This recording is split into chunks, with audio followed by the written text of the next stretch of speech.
وانت بقى ولد جين زي او يعني جين زي جدا. دمج. دمج.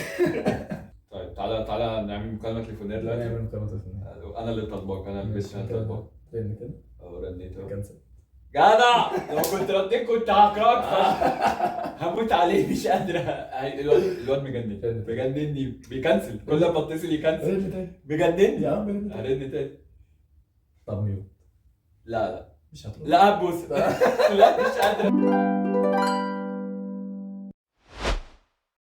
احنا يا جماعه قسمنا الفيديو زي ما قلنا لكم على جزئين، ودي الحلقه الثانيه. احنا لسه بنفس اللبس اهو ما قمناش من مكاننا. والله دي الحلقه الثانيه. حل بقى لو هنتصحى. وهيعمل حل بقى ماشي. الانتاج في برودكشن بقى قلت لك. ماشي. هيعمل قناه على اليوتيوب. هعمل قناه يوتيوب. هتسميها ايه؟ مش عارف. عامة انا النهارده وانا عايز انت ممكن تسميها فراوله. اما انا كتبت فراوله بجد؟ انا النهارده قعدت بقى وتعمل لوجو فراولايه كده. حطيت فراولايه بجد؟ والله انا قاعد النهارده مش عايز اقول لك كنت قاعد فين. لا بجد حلو. فدخلت على الشانل بتاعت اليوتيوب فغيرت الصوره خالص، حطيت الصوره اللي انا كنت فيها في السمان امبارح واسمي كان ابو بكر عبد الحميد بالخط العريض كده، فغيرته الفراوله بس. 0 فولور 0 فيديوهات 0 اي حاجه. نزلت عليها قبل كده حاجات بس مسحتها. لا ده كان على جيميل تاني، فالقناه دي 0. عامة انا حاسس ان اسم فراوله ده اسم كوميرشال هيبقى جامد. هبقى حاجه جامده جدا. طب يا جماعه نعمل سبسكرايب لفراوله. اما هيبعت لي اللينك هحطه لكم في الديسكربشن، بخشوا اعملوا سبسكرايب.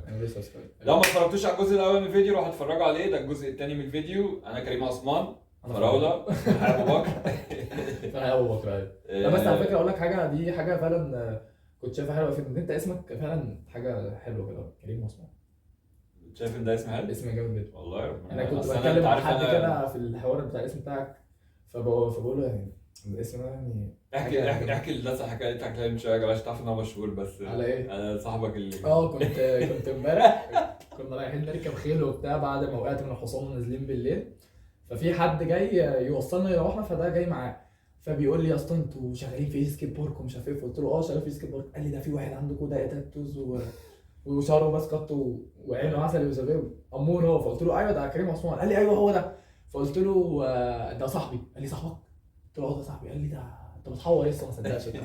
قلت له طب اطلع لك الاكونت بتاعه من عندي؟ قال لي فطلعت له وريته الشات، فقال لي يا عم عادي اي حد ممكن يرد عليه، فوريته عامل لي فولو يا لهوي ده كريم عثمان. طبعا الناس هتلاقي الفيديوهات دلوقتي بتجيب فيوز الاف مش هتصدق القصه دي. بس يا جدعان انا كنت في فتره مبوب فعلا جامد قوي بالذات في السكيت بوردنج بتاع من 2020 لحد 2023 تقريبا. لا انت والله بجد الواد مش مصدق.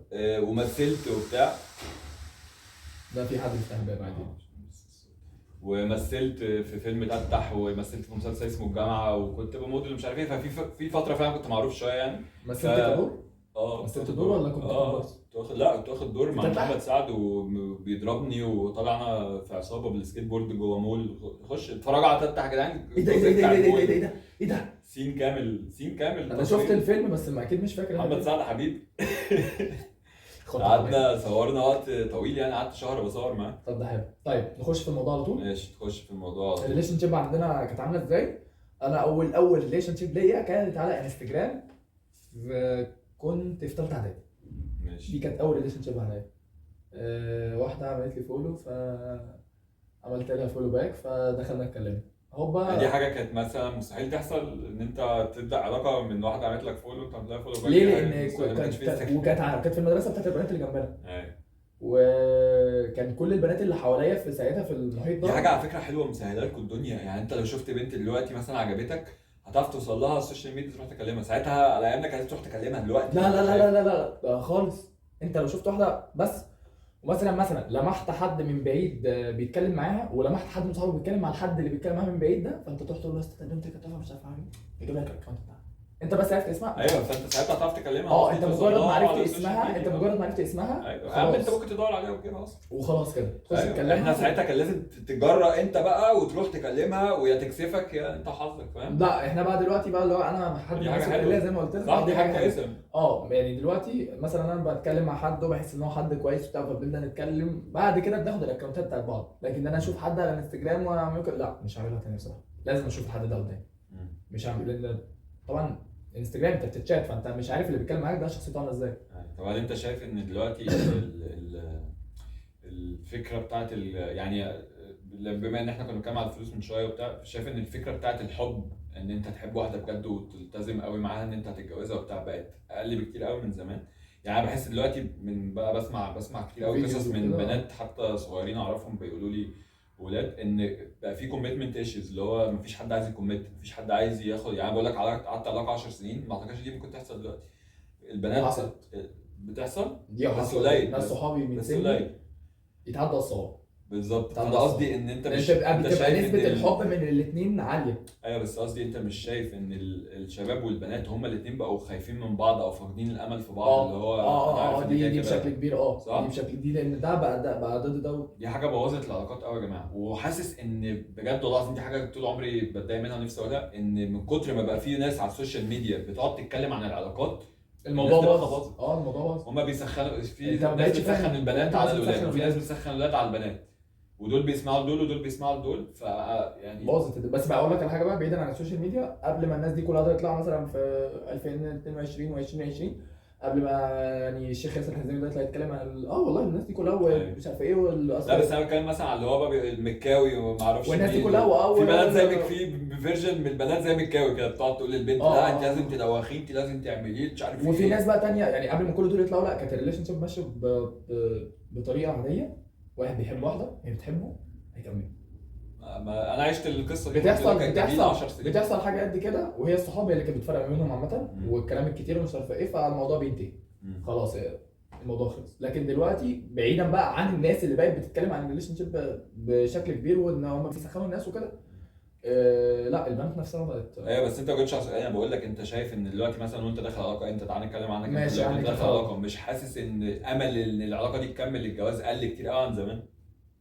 يعني ما تحسش كده ان في انت داخل بقلب قوي اللي هو دي انا هتجوزها هبقى يعني بص، يعني زي ما بيقولوا دلوقتي دي كلمه بقت منتشره قوي، دمج. الكلمه دي بقت منتشره قوي. دمج؟ عارف يعني دمج؟ طب دي بقى نديها في المصطلحات بقى. دمج ايه بالظبط؟ عارف يعني دمج؟ دمج ده اللي هو بتدمج حاجه مع حاجه. انت دمج. انا دمج ده دي بقت شتيمه ولا ايه؟ تعال دمج. لا والله ايه ده معناه ايه؟ ما قلتليش ليه دي ده تبقى اكتب مصطلحات دمج. دمج 2025 يعني ايه بقى؟ انت دمج عامة يعني دمج دي اللي هو احنا في المدرسة في طفل معانا دمج، اللي هو الطفل ده اللي هو يبقى سبيشال نيد. ايه ده دمج يعني سبيشال نيد؟ لو قاعد معانا في المدرسة بس هو مش سبيشال يعني. بس مش سبيشال نيد، او اللي هو مش بيستوعب قوي، فالامتحان بتاعه بيبقى كله تشوز وبيبقى قواته العقلية مش قدك. فهو ده مصطلح ده الدمج فعلا، ده بيبقى متقال دمج. العيال دلوقتي مثلا انا بقول لك مثلا ما تكلمش واحدة وتعمل معاها كذا كذا فانت رحت عملت كذا كذا، بجد انت عندك كرنج. بقت بتتقال بشكل مش طبيعي. الاثنين نفس الحاجه. بس هو دلوقتي الناس اللي شويه نضاف بيقولوا كرنج، والناس اللي بتاع الدمج انت عيل فلاح بس. فانت شايف ان يعني انت دلوقتي لو انت في علاقه دلوقتي مع واحده وحسيت ان البنت دي كويسه احس ان انا بقى كرنج لو قلت لك ان انا هكمل، لان انا الامل جوايا ده اللي حصل. يا نهار اسود. هتحس انت كرنج لو قلت انا بحبها. هحس ان انا كرنج. وهي خلي بالك برضو اللي هو لو حاسه ان هي في قصه حب ليه حاسس ان انا كرنج؟ الرومانسيه بقت كرنج. الرومانسيه بقت كرنج صح؟ الرومانسيه بقت الحب بقى كرنج. انك تقول لواحده انا بحبك وقد ايه ان انت تقعد تحب. بقى تلزيق بقى بالظبط. بقت تقول لك بقى انا ماليش بقى في شغل الحب والتلزيق ده. انت عايزه ايه؟ معلش يعني انا دلوقتي دخلت واحده انا بحبها عشان نحب يعني انا دخلت واحده اتليست انت عجبتي بيا وانا عجبت بيكي وبقينا بننزل مش عارف ايه، فليا مثلا في الشات ودي حصلت معايا كذا مره. على فكره انا ماليش في جو الحب والنحنحه انا وانت مع بعض ليه؟ معلش يعني انا بقول لك انا بحبك وانت بتحبيني عشان ايه؟ اصلا ماليش في شغل الحب والنحنحه واقول لك بحبك ويا بيبي ما انت عايز ايه؟ هو كل حاجه بسبب السوشيال ميديا برضو. يعني البنت برضو عايزاك ترد عليها متاخر وهي عايزه ترد عليك متاخر عشان تبقوا انتوا الاثنين من ان انتوا البنات دلوقتي بقى كيفهم البنات بقى كيفهم دلوقتي الباد بوي. لا ما دي حاجه من زمان عادي. لا دي مش بتكلم دلوقتي يعني الباد بوي زمان، ما انا كنت باد بوي زمان. لا بس الباد بوي كان بيبقى بالعكس، الباد بوي ده كان بيبقى رومانسي جدا والله العظيم. دلوقتي الباد بوي ده اللي بيسيبها مش بيرد عليها. بيعلقها، بيعمل اللي هو عايزه وبيمشي كلامه عليها. فهي لما بقى مثلا ترن عليه فما يردش ده كيف، فترن تاني فما يردش، فتقعد ترن كتير ما يردش.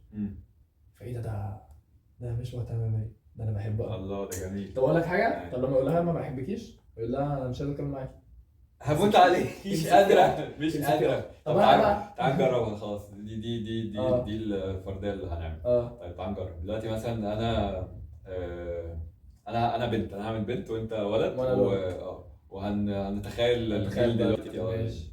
طيب مثلا تعال نتكلم مثلا ان احنا دلوقتي قاعدين مثلا في مكان ولسه في اول التعارف وبتاع. ماشي. وانت بقى ولد جين زي او يعني جين زي جدا. دمج. طيب تعالى نعمل مكالمة تليفونية دلوقتي. نعمل مكالمة تليفونية. انا اللي طالباك، انا البيت انا طالباك. فين كده؟ رنيت اهو. كنسل.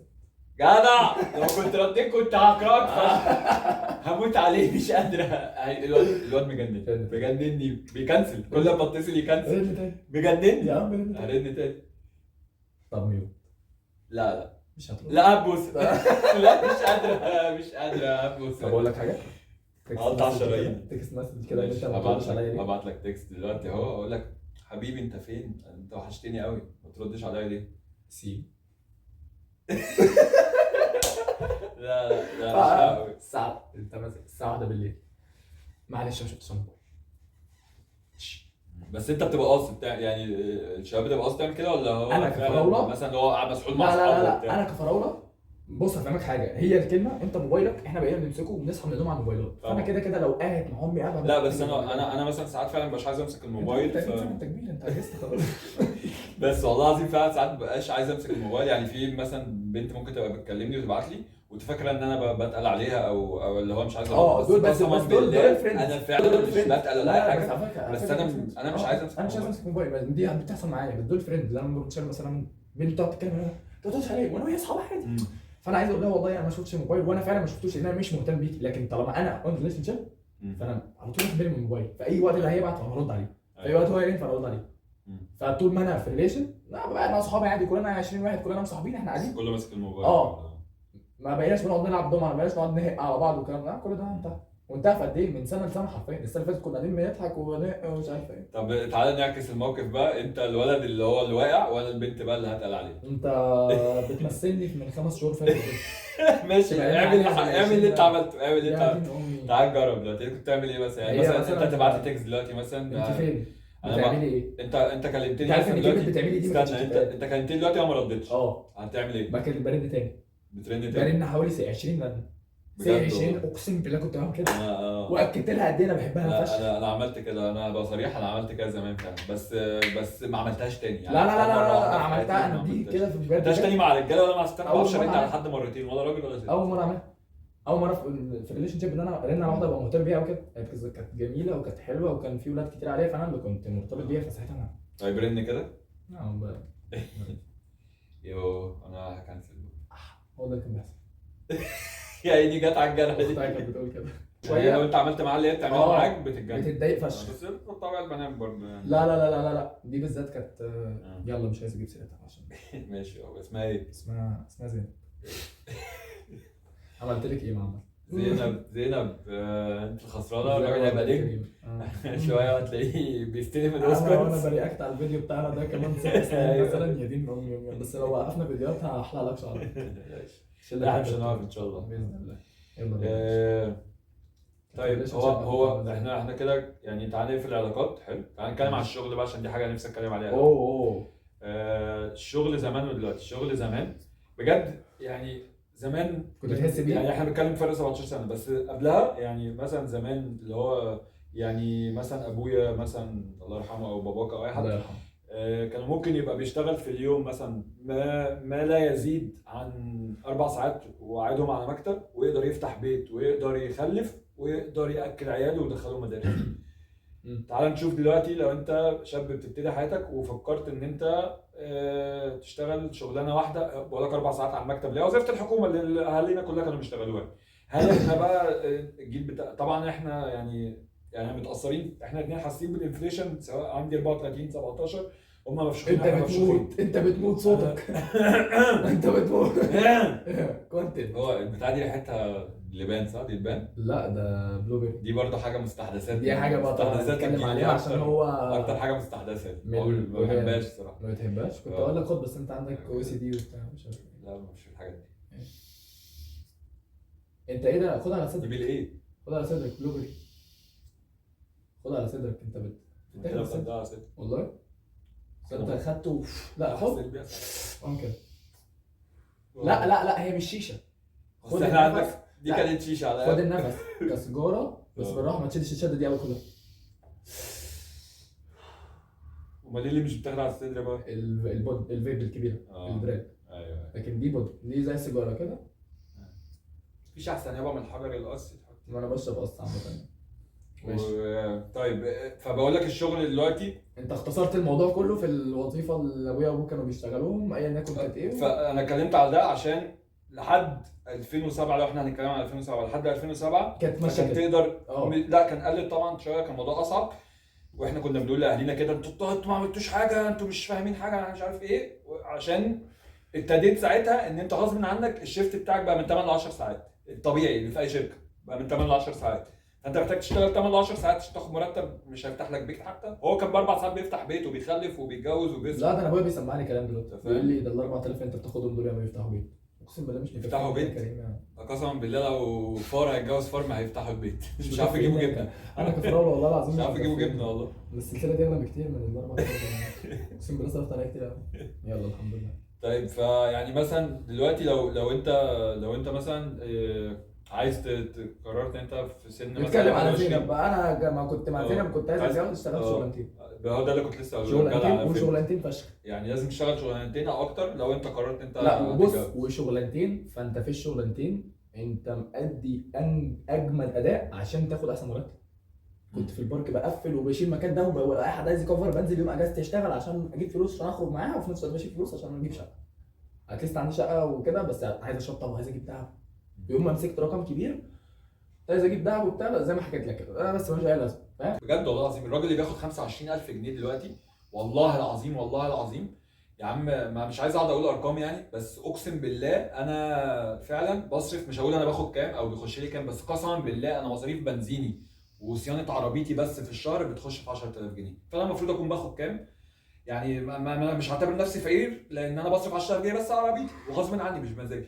فلو انا باخد يا عم 20 او باخد 25 بصرف 10 مثلا على العربيه وبدفع اقساط 5، ادي كده 15. فانا كده فاشل. وبجيب اكل ب5 كمان، ادي كده 20. فانا لو باخد 25 ده معناه ان انا ده جامد قوي. 5 اتدلع بيهم. يبقى انا معايا 5 بس هخرجهم بيها وهدلعهم بيها وهعمل كل حاجه، فاهم؟ فدي مصيبه سودا. فحتى لو 25 اللي هو المفروض يبقى غني فلوس اجيب بيها هدوم، ولا معايا فلوس اخد بيها ولا اي حاجه. ده حقيقي ده حقيقي مش هتعرف تجيب هدوم. حاجه دلوقتي بقت الهدوم. فانت متخيل ان انت حتى لو بتاخد 25000 جنيه، حد في سنك بياخد 25000 ده حد فاجر طبعا، حد جامد قوي. حتى اللي ده لو ابتدى يدخل نفسه في اقساط شقه وجاب عربيه وبتاع، والله ال 25 ما يعملوا حاجه والله. انت متخيل المصيبه عامله ازاي؟ عشان كده بقول لك هي حتى لو هي مختراك ان انت واحد بتاخد 25000 جنيه، ده معناه ان انت راجل مقتدر او غني. هي هتتصدم ان انت لو عليك اقساط وعندك عربيه مش عارف ايه، 25 ده ما يفضلش. يا عم كنت باخد 4000 ونص وكانت شايفاني بس قاعد مع اهلك وما عندكش التزامات وما عندكش اقساط. بس لو دخلت في اللي انا بقول لك عليه وبتاع عندك يعني كريم ال 4000 اللي انا باخدهم وانا قاعد مع اهلي وباكل وبشرب في بيتي برضه بيتصرفوا على ايه ما اعرفش. المفروض ان مطالب مني ان انا كولد كابو بكر في بيتي ان انا اشيل فلوس عشان بعد كده عايز اتجوز. بس دلوقتي دول 4000 جنيه بسم الله الرحمن الرحيم، مواصلات 1600 جنيه. لو هاكل بره مش هقول لك حاجه، لو هاكل بره 2000 جنيه زي كده، فاضل لي 1000 جنيه او 900 جنيه اعمل بيهم ايه؟ انا عايز احط مزيكا حزينه على الجزء ده عشان اعمل بيهم ايه بجد؟ الموضوع محزن قوي. والله اعمل بيهم ايه؟ ده انا قعدت شهرين ما مش عارف عشان اشتري دي. شهرين احوش والله. فانا كنت عايز اتكلم ان البراءه فعلا بتاعت البنات اختلفت تماما في الريليشن شيب يعني. السوشيال ميديا بوظت دماغ اكيد الولاد والبنات عشان ما نبقاش ظالمين برضه. لا بس البنات البنات اتاثرت قوي لان البنت من كتر الدي امز اللي بتجيلها بتلاقي ان كل المستويات بتكلمها، وواحد غني قوي اكبر منها، وهي اصلا تلاقي ممكن الكوميونتي بتاعتها مش قد كده، فهي شايفه ان هي فتخيل حطوا نفسكم مكان. يعني انا ما بظلمش البنات عشان انا حاسس بيهم. تخيل انت بتصحى من النوم، انت راجل بتتفرج، وتخيل انت بتصحى من النوم كل يوم تلاقي 50 واحد باعت لك دي ام كلهم بيعبدوك وبيقول لك تعالى اصفرك، يقول لك تعالى اخرجك، هتتجنن هتتغرب. فيعني البنات بصراحه معذورين في اللي بيحصل لهم. منفخ مداخلهم. فهم معذورين صراحه في اللي بيحصل دلوقتي. فالسوشيال ميديا اثرت على البنات تاثير وحش قوي بجد يعني. الله يكون في عونهم والله العظيم. لان هو كده اثرت علينا كلنا. بس بقى انت انا بقول لك المثل بتاع ان هم يعني الموضوع اتفتح لهم قوي زياده عن اللزوم، فهي بقت الراجل الجدع الشاب الحلو. معلش انت دلوقتي واقف قدام 50 اوبشن. انت دلوقتي واقف في صف البنات في ناحيه ان هو انت مش واقف في صفهم بس عاذرهم. لا طبعا انت عاذرهم في حته ان هي عشان بقى قدامها اوبشنات كتير، فهي ما بقتش فاهمه. لا بقتش عارفه تقدر الراجل. مش معاك في الحته دي يا كريم بصراحه. ليه؟ لا معلش اصل اقول لك حاجه، انا دلوقتي يا عم انا مش بديهم عذر، بس انا بقول لك انت تقول ليه هم مثلا ليه وصلوا هم بقوا كده؟ لا ما بيوصلوش كده عشان هم مثلا بقى في الطلب عليهم كتير او ان هي البنت أيوة. لا لا حط نفسك مكانها. لا انا احط نفسي مكانها اه عادي، ممكن الاقي حد كويس وافني حياتي. يا اسطى انت لو بتصحى كل يوم بتلاقي 50 دي ام مبعوت لك من بنت جامده قوي عندها اكبر منك، وبنت تانية اصغر منك، وبنت تانية عايزه تسفرك، وبنت تانية بتقول لك تعالى اخرجك، وبنت تانية بتقول لك تعالى معايا حفله، وانت عارف انت مش هتدفع حاجه في كل ده، هتعمل ايه؟ مش هتتكلم في ذمتك. بس انت تتخيل الله هيروح يتحول دلوقتي، هيبقى ترانس. بص انا لك حاجه، هو الفكره ان انت زي ما انت قلت لي من شويه قبل الفيديو، انت فعلا بدور على احسن اوبشن. ايه اللي احسن اوبشن؟ ايه احسن حد فيهم؟ ايه اجمد واحد فيهم؟